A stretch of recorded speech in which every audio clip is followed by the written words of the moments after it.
2025년 6월 9일 월요일 새벽 기도입니다. 오늘 말씀은 시편 9편 11절에서 20절까지 말씀입니다.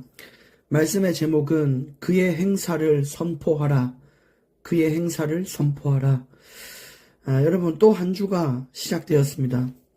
성경에는 항상 기뻐하라라고 하셨는데 한 주 한 주 살아가다 보면 나한테 들려오는 소식이나 내게 주어지는 일상이 기쁨보다는 수고롭고 좀 지치고 속상할 때가 더 많으시죠. 근데 여기다 대고 말씀 붙잡는다고 억지로 기뻐하는 것도 큰 고문일 것입니다. 그래서 항상 기뻐하라라는 성경 뒤에 바로 나오는 이야기가 쉬지 말고 기도하라라고 이어서 이야기를 하셨어요. 우리한테 있는 슬픔, 속상함 다 있는데 억지로 미소 지으려고 하면은 참 우스꽝스럽기도 하고 참 짠하기도 하고 그렇잖아요. 그래서 억지로 그렇게 하는 게 아니라 내 슬픔과 속상함을 하나님께 있는 그대로 뱉어내는 거예요. 정말 내가 가장 사랑하는 친구에게 얘기하듯이 또는 내가 정말로 사랑하는 부모님과 얘기하듯이 그렇게 나에 있는 것들을 다 뱉어내며 은혜를 구하는 거예요. 그러면 하나님께서는 항상 기쁠 수 있는 소망을 주시고 삶의 어떤 이유를 주실 것입니다. 그래서 우리는 범사에 감사하게 되는 것이죠.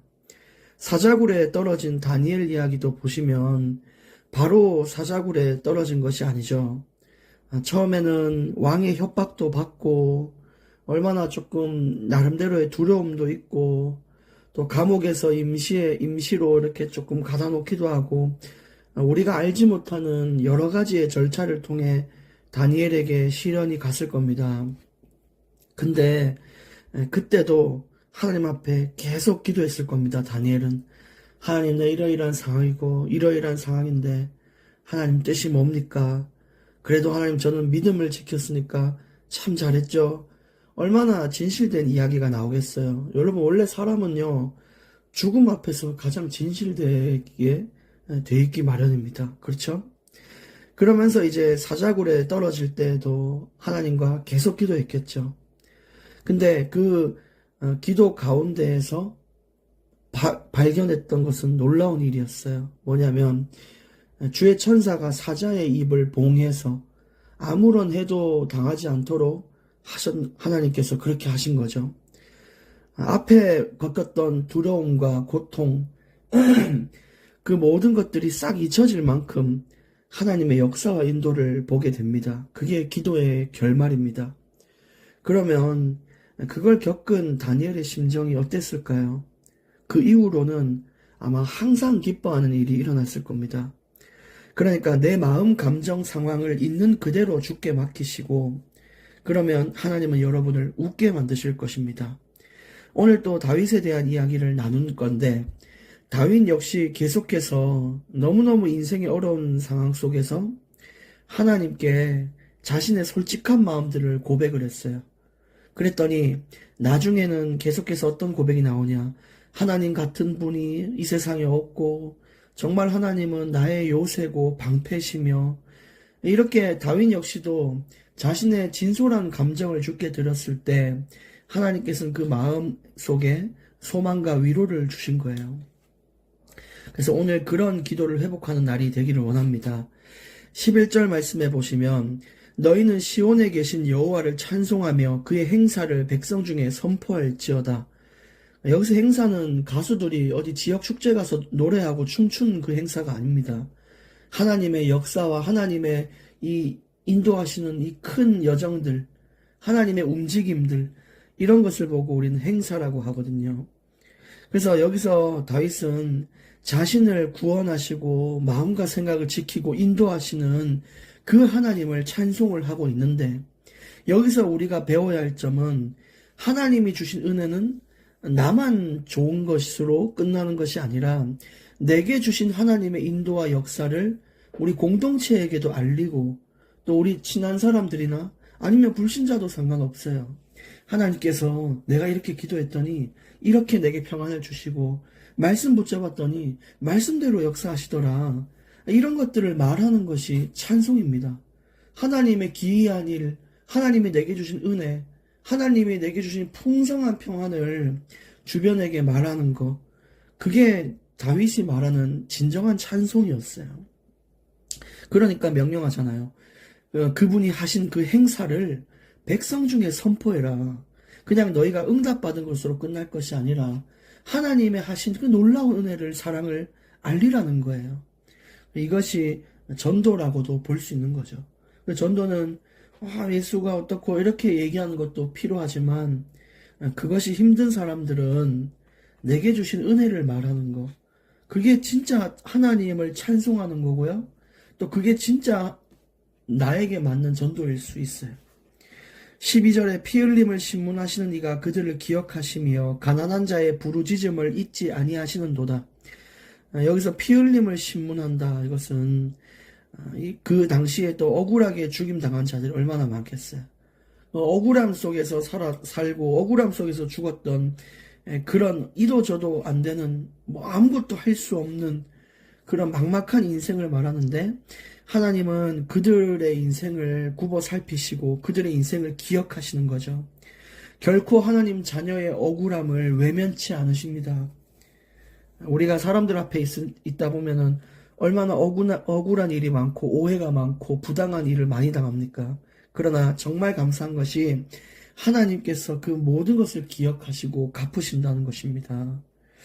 그래서 하나님께 매달리고 어찌됐든 이 억울함을 하나님께 또 맡길 수 있도록 그렇게 기도하는 게 중요해요. 가난한 자의 부르짖음도 잊지 않는다, 이렇게 말씀하셨죠. 우리가 하는 간절한 기도는 반드시 성취됩니다. 간절하지 않아서 그렇지, 간절한 기도는 정말 하나님께서 가장 확실한 방법으로 성취시켜 주세요. 13절에 여호와여 내게 은혜를 베푸소서, 나를 사망의 문에서 일으키시는 주여, 나를 미워하는 자에게서 받는 나의 고통을 보소서. 14절 그리하시면 내가 주의 찬송을 다 전할 것이요 딸 시온의 문에서 주의 구원을 기뻐하리이다. 지금 다윗이 쫓기는 상황에서 굉장히 두려운데 주님의 자비를 또 구하고 있습니다. 주님 도와달라고. 여러분, 정말 다윗이 그 전쟁에 능통한 자인데 싸울 수도 있고 전략을 펼칠 수도 있고 전면전을 할 수도 있고 다양한 인맥을 통해 해결할 수도 있었을 텐데 하나님의 은혜를 먼저 구하는 모습을 볼 수 있어요. 진짜 승리는 하나님 안에 있다는 거죠. 그래서 여러분, 우리가 당장 뭘 할 수 있어도 너무 성급하게 하지 마시고 하나님의 은혜를 구하는 자가 되시면 가장 확실한 방법으로 지금 그 문제를 주께서 끝내실 것입니다. 그런 중심이 있어야 돼요. 근데 다윗이 이어서 얘기했잖아요. 14절에 만약에 주님이 나를 그렇게 건져주시면 내가 주님의 찬송을 다 전하겠다고. 그게 찬송의 완성이에요. 그게 진짜 하나님의 영광을 위한 일이란 걸 다윗은 알았던 거죠. 우리도 지금까지 우리를 건지고 우리를 보호하고 인도하신 하나님의 은혜가 얼마나 큽니까? 꼭 우리가 죽는 날까지 주님의 찬송을 다 전하고 죽는 그런 하나님의 백성 되기를 원합니다. 그리고 15절 이방 나라들은 자기가 판 웅덩이에 빠지며 자기가 숨긴 그물에 자기 발이 걸렸도다. 결국 악한 꾀는 파멸의 지름길입니다. 지금 다윗을 죽이고 왕권을 얻으려고 했던 꾀를 쓴 압살롬과 그 군대들은 앞으로 하나님의 큰 악한 하나님의 그 거대한 진노를 피할 수가 없을 것입니다. 더 다윗을 죽여야 한다라고 더 생각할수록 그 악한 꾀는 더욱 큰 진노를 불러올 뿐입니다. 그러니까 우리가 하나님 앞에 정직하고 또 사랑하는 마음으로, 애통한 마음으로, 선한 마음으로 하나님의 방법대로 살아가는 게 중요하지, 뭔가 우리의 꾀를 통해 이득을 얻고 우리의 이득을 위해 자꾸만 하나님을 슬프게 하는 일이 있다면 그것은 굉장히 큰 문제가 됩니다. 내 자신을 파멸하는 거예요. 당장은 하나님 없이 내가 성공을 이룬 것처럼 보이고 당장은 하나님 없이 내가 뭔가 해결한 것처럼 보이지만 결국 나중에는 그것 때문에 발목을 잡히게 됩니다. 확실한 결론을 누가 짓냐? 그건 하나님이 지으시는 거예요. 문제의 해결, 문제의 결론, 그것은 하나님 손에 있습니다. 지금도 어떤 데를 보면 교회에서도 그렇고 어디에 공동체를 가든 사람을 이간질해서 자기를 좀 내세우고 사람을 이간질해서 이득을 얻고 또 자기 편을 만들어서 자기의 권리를 얻으려고 하고 이런 악한 꾀들이 교회 안에도 있고 밖에도 있어요. 그런 자들은 하나님이 주시는 그 진노를 피할 수 없을 것입니다. 정직한 마음으로 선한 마음으로 살아야 합니다. 16절에서도 여호와께서 자기를 알게 하사 심판을 행하셨으며 악인은 자기가 손으로 행한 일에 스스로 얽혔도다. 정말 하나님은 어떤 분이냐? 하나님은 자신을 알게 한다. 어떤 하나님을 알도록 하십니까?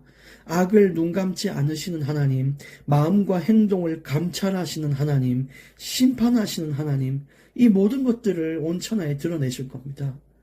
그래서 우리가 하나님을 안다면, 저와 여러분이 하나님을 안다라고 말할 수 있는 정도가 된다면 우리는 하나님 앞에 부끄럽지 않도록 살아야 돼요.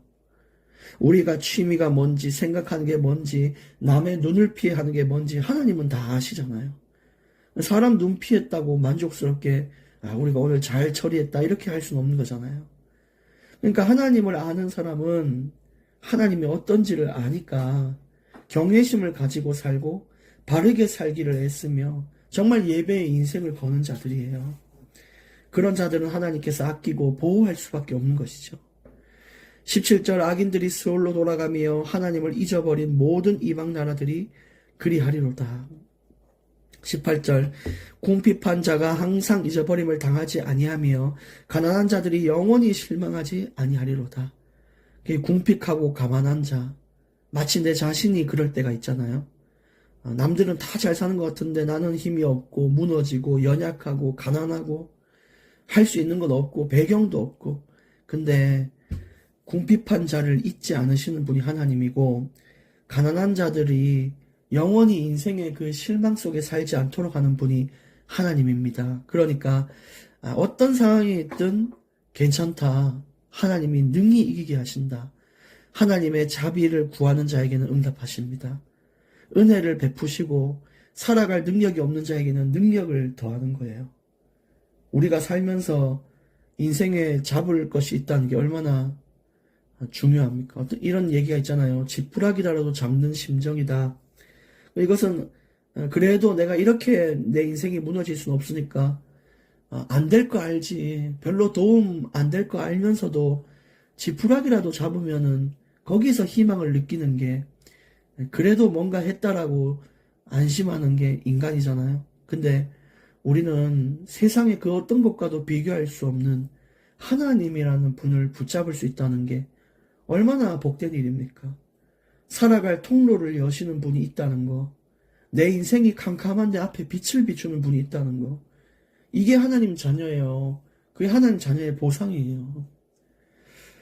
근데 이 보상을 하나도 못 누리고 죽을 때 나는 그냥 천국 가겠다 이런 사람은 참 불쌍한 사람이죠. 그러니까 내게 주신 하나님의 은혜를 알고 또 이걸 잘 활용하시는 것도 정말 이 땅에서 믿음을 지키는 일이에요. 방법이에요. 19절 여호와여 일어나사 인생으로 승리를 얻지 못하게 하시며 이방 나라들이 주 앞에서 심판을 받게 하소서. 여기서 인생이라는 것은 하나님 없이는 아무것도 아닌 인간을 뜻합니다. 그러니까 여호와여 일어나셔서 저 하나님 없어도 된다 하고 그렇게 사는 저 인간들이 얼마나 연약한지를 보게 하셔서 승리를 얻지 못하게 해주시고 심판해달라고. 오늘 마지막 20절 여호와여 그들을 두렵게 하시며 이방 나라들이 자기는 인생일 뿐인 줄 알게 하소서. 그 말은 인간이란 존재는 하나님 없이 아무것도 아니구나. 정말 한계가 많고 연약하고 나약하구나. 그거를 온천하가 알도록 해달라. 오늘 우리가 이 말씀을 듣고 알아야 돼요. 우리 인생이 하나님 없이는 아무것도 안 되고 기도하지 않고는 승리할 수 없고 말씀이 없이는 반드시 길을 잃는다는 것을 우리가 오늘 알아야 돼요. 정말 우리가 오늘 말씀을 가슴에 새기고 승리하기를 원하고요. 결론 말씀을 드립니다. 하나님의 도우심을 간구해 보십시오. 반드시 힘을 주실 것이고 또 받은 응답을 전파하는 기쁨을 한번 만끽해 보십시오. 그것이 하나님을 위한 찬송이고 하나님은 기뻐 받으실 것입니다. 그리고 마지막 진실된 교제를 계속해서 이어나가시길 바랍니다. 하나님께 진실된 마음, 내 심정, 내 상황, 내 의견을 말하고 하나님이 보여주시는 길을 따라 순종하여 나가는 자들이 되기를 원합니다. 기도하겠습니다. 살아계신 하나님 아버지 감사합니다. 지금까지 우리에게 주신 모든 은혜가 얼마나 큰지요. 그 은혜를 죽는 날까지 전할 수 있는 하나님의 행사를 선포하는 자가 될 수 있도록 우리 삶에 은혜를 베푸시고 인생을 인도하여 주시옵소서.